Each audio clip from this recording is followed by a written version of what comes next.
I never expected her to remember my name, let alone everything else. It started with something small. It always does. Most mornings, I stop by the same coffee shop on Maple before heading to the gym. I don't even like coffee that much. I just don't know where else to go at 7:40 a.m.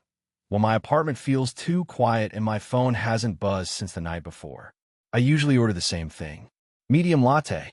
No sugar. I stir it anyway, even though there's nothing to dissolve. Just something to do with my hands. The first time she remembered my order, I thought it was coincidence. Medium latte, no sugar, she said, already reaching for the cup. I looked up too fast. Yeah, that's yeah. She smiled like it wasn't impressive. Like she did that for everyone. She's my friend Daniel's mom. I've known her since sophomore year of college. Back when Daniel and I used to crash at his house during breaks. Back when she was just Mrs. Alvarez, the one who knocked on the basement door and asked if we wanted sandwiches. Now, Daniel lives across the country. New job, new girlfriend, new everything. And I'm still here. She doesn't work at the coffee shop. She just happens to come in every morning after her early literature class at the community college. I didn't realize that at first. I thought we were colliding by accident. Turns out, she's just consistent. There's something steady about her. Not flashy. Not trying. She reads while she waits. Real books. Folded corners. Underlined sentences. Sometimes she tucks a strand of hair behind her ear and squints at the page like the words are misbehaving. I try not to stare, but I do. Mostly at her hands. They're quiet hands, resting around the mug, turning pages carefully. Once, when she laughed at something I said, something stupid about protein powder tasting like drywall, she covered her mouth for a second like she didn't mean to. You're dramatic, she said, only about important things. She shook her head, but she was still smiling when she looked back at her book. It's not like we talk about anything real. Weather, Daniel, her students who don't read the assignments. But she listens. That's the part one wasn't prepared for. The way she tilts her head slightly when I'm explaining something. The way she waits half a second before answering, like she's choosing words instead of reacting. Most people my age don't wait. They fill silence like it's dangerous. With her, silence just sits there. Not awkward, just present. I didn't realize how lonely I'd been until I started noticing the small things. The way I draft texts and delete them. The way I scroll through contacts and don't press call. The way I stay at the gym longer than necessary, just so I don't go back to an apartment that smells like detergent and nothing else. One morning, she asked, "You sleeping okay?" It caught me off guard. I folded my napkin into smaller and smaller squares, buying time. Yeah, I think so. You look tired. I almost said, "It's nothing." But she was looking at me in that steady way. "I've just been thinking a lot," I said. She nodded like that made sense. Like thinking too much was a normal condition. "That can be loud," she said softly. We didn't talk about it after that. She checked her watch. "You checked me, nah?" Routine resumed. But that night, everything shifted. It wasn't dramatic. There wasn't music playing in the background or rain hitting windows. Just Daniel's old room upstairs. A bottle of wine we opened because she said it would go bad otherwise, and a conversation that wandered further than it should have. Too honest. Too close. The next morning, she acted like nothing happened. Back to medium latte, no sugar. Back to folded pages and polite smiles. Back to Mrs. Alvarez. And I let her. Until tonight. Because my phone just lit up with a text from her. "Can we talk about the other night?" Her text sat on my screen for a full minute before I answered. "Yeah, we probably should." 3 dots appeared. Disappeared. Appeared again. "Come by tomorrow evening. Daniel's old room window is still broken. I could use help fixing it." That was her way of doing things. Never direct. Always wrapped in something practical. The next evening, I stood on her porch longer than necessary. The house looked the same. White paint slightly peeling near the railing. Wind chimes that never quite matched the breeze. I wondered if Daniel would ever know how often I'd been here lately. She opened the door before I knocked. "Hey," she said like this was ordinary. "Hey." No mention of the text. No mention of that night. Inside, the house smelled like chamomile tea. She handed me a mug without asking what I wanted. I noticed she'd switched from coffee to tea. I wondered if that meant something. I wondered if everything meant something now. We went upstairs to Daniel's old room. The window latch was loose. That's all it was. A small metal piece refusing to hold. I knelt to look at it. She stood close, closer than necessary. I could feel her presence on my shoulder. Not touching, just there. You didn't have to come, she said quietly. I know. I tightened a screw, mostly to have something to do with my hands. Silence stretched, but not the comfortable kind from the coffee shop. This one had weight. I shouldn't have let it, she stopped. I looked up. Let it what? Her eyes flicked toward the hallway, like the walls might be listening. You're Daniel's friend? There it was. Not dramatic, just factual, like reading a line from a syllabus. And you're his mom, I said, attempting a smile that didn't land. She didn't smile back. I was married for 21 years, she said suddenly. Do you know what the quiet feels like after that? I didn't answer. She wasn't really asking. It's loud, she continued. At first, you think it's peace, and then you realize it's just absence. I sat back on my heels, the screwdriver still in my hand. My dad used to leave the TV on when my mom traveled, I said. He said he liked the noise, but I think he just didn't like hearing himself think. She looked at me differently then, not like Daniel's friend, not like a kid who needed sandwiches. I didn't know that about you, she said. There's a lot you don't know. The words came out softer than I meant them to. For a second, I imagined what it would be like if this wasn't complicated. If she wasn't 15 years older. If her son wasn't my friend. If I didn't picture Daniel's face every time our knees accidentally brushed. I tightened the last screw. It's fixed, I said. She nodded but didn't move away. We both stayed there, sitting on the floor of a room that used to belong to someone else. I don't regret talking to you that night, she said carefully. I just don't know what to do with it. The air felt thinner. I thought about the way she'd leaned closer after the second glass of wine. The way her hand had rested on mine a second too long. Not reckless, just human. I don't either, I admitted. She gave a small, almost tired laugh. You're 24. You're supposed to be figuring out your life. Not this.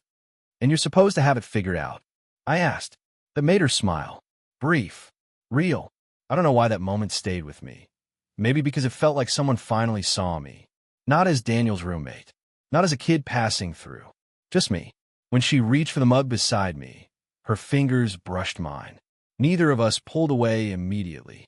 It could have been nothing, but it wasn't. After that night in Daniel's old room, things didn't go back to normal. They changed in small, almost polite ways. She stopped sitting at the long table in the coffee shop and started choosing the corner seat by the window. I noticed the first morning she did it. I noticed because I walked in and automatically scanned for her at the usual spot. She didn't wave. I ordered my latte. Stirred it. No sugar. When I finally walked over, she looked up like she hadn't expected me. Oh, Hi. I sat down anyway. Her book was closed this time. Fingers resting on top of it. Guarded. How's the window? She asked. Still functioning. That's good. Silence. Not the easy kind. This one was stitched tight. I kept thinking about her hand on mine. The way she hadn't pulled back. The way she had. Eventually, I wanted to ask what we were doing. But the question felt dramatic. And we weren't dramatic people. Halfway through my coffee, her phone buzzed. She glanced at it and turned the screen face down. Daniel, I asked. She hesitated. Yes. Something in my chest tightened. Not jealousy exactly. Just reality. Is he coming home anytime soon? Maybe for Thanksgiving. Thanksgiving. The word landed heavy between us. I imagined Daniel walking into this coffee shop, seeing us like this. Not touching, not doing anything wrong, but close in a way that didn't belong to him. I leaned back slightly, creating space. She noticed. You don't have to sit here, she said quietly. I want to. She studied my face like she was trying to decide if that was true. We're safe.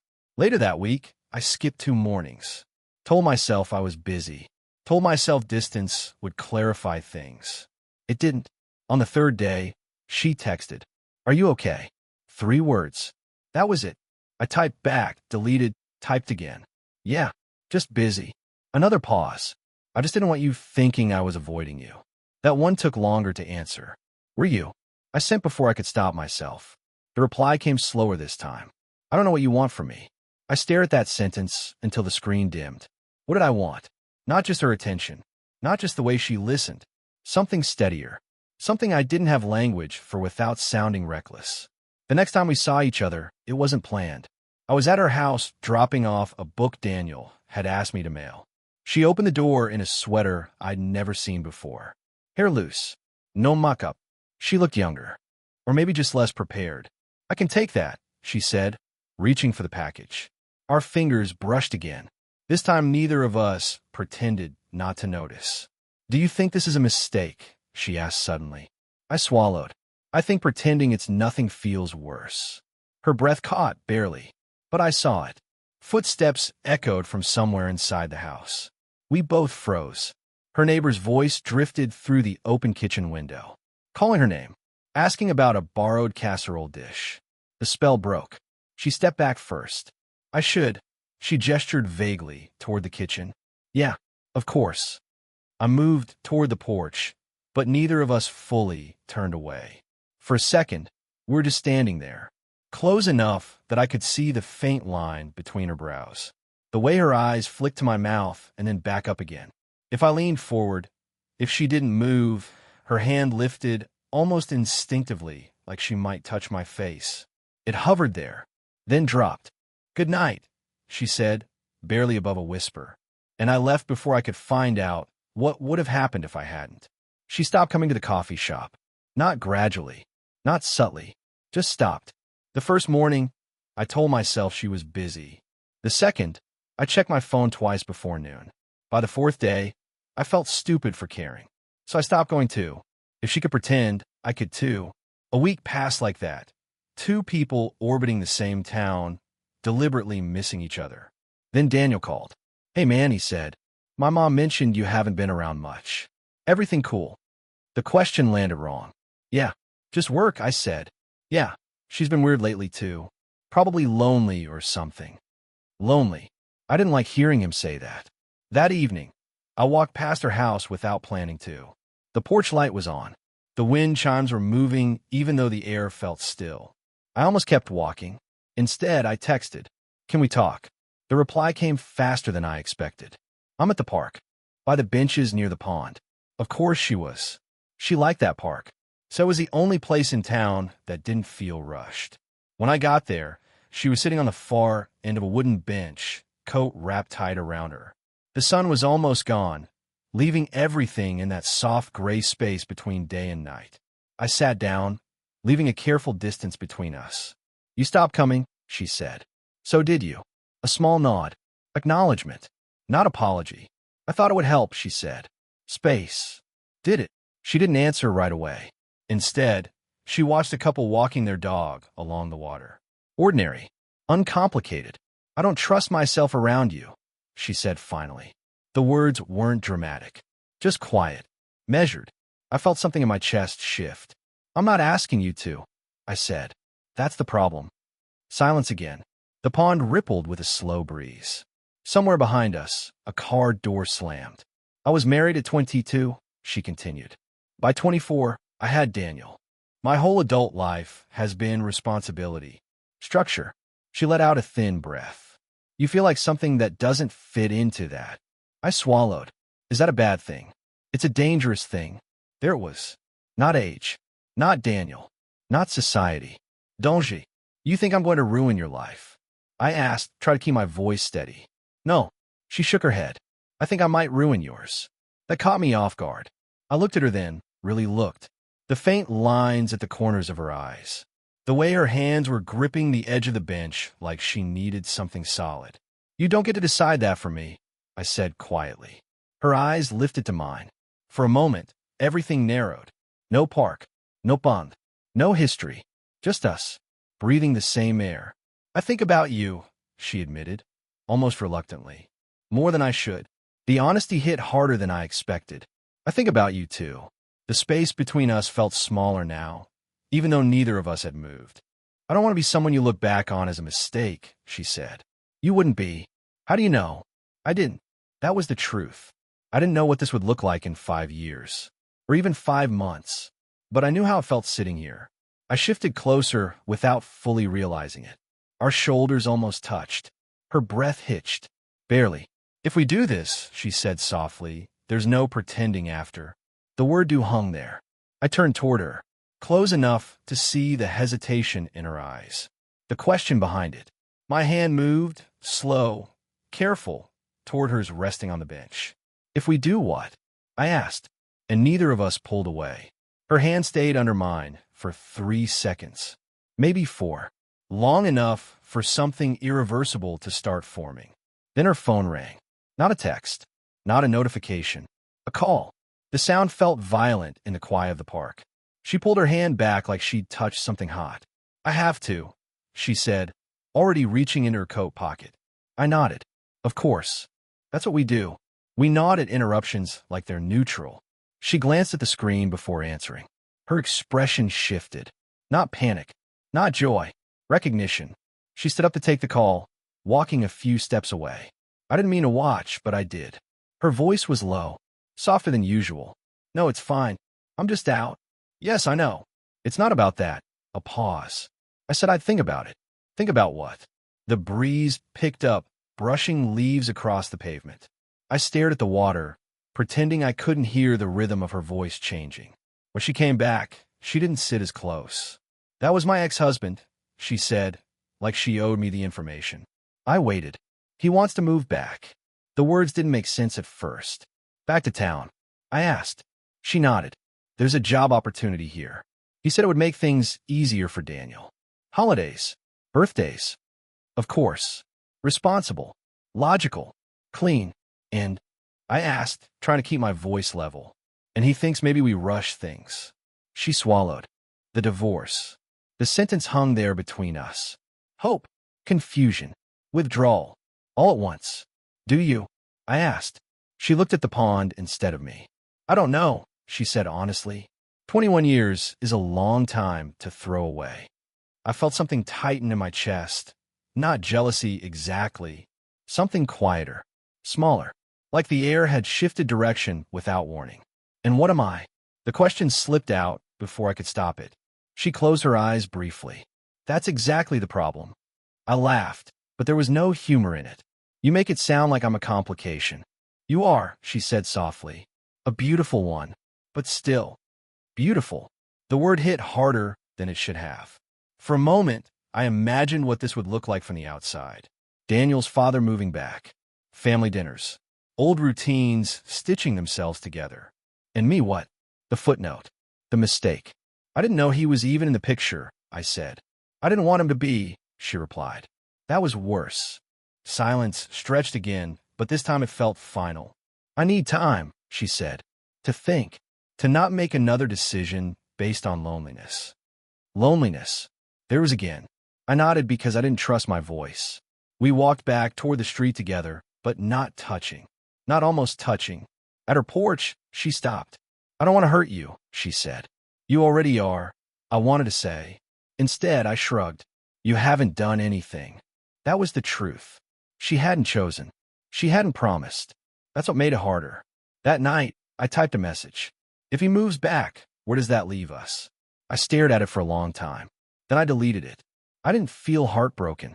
I felt paused, like life forgot to finish the sentence. The next morning, I went to the coffee shop out of habit. Her seat by the window was empty. I didn't go back to the coffee shop for 3 days. On the 4th, she texted, "Can you come over? I need help moving something in the kitchen."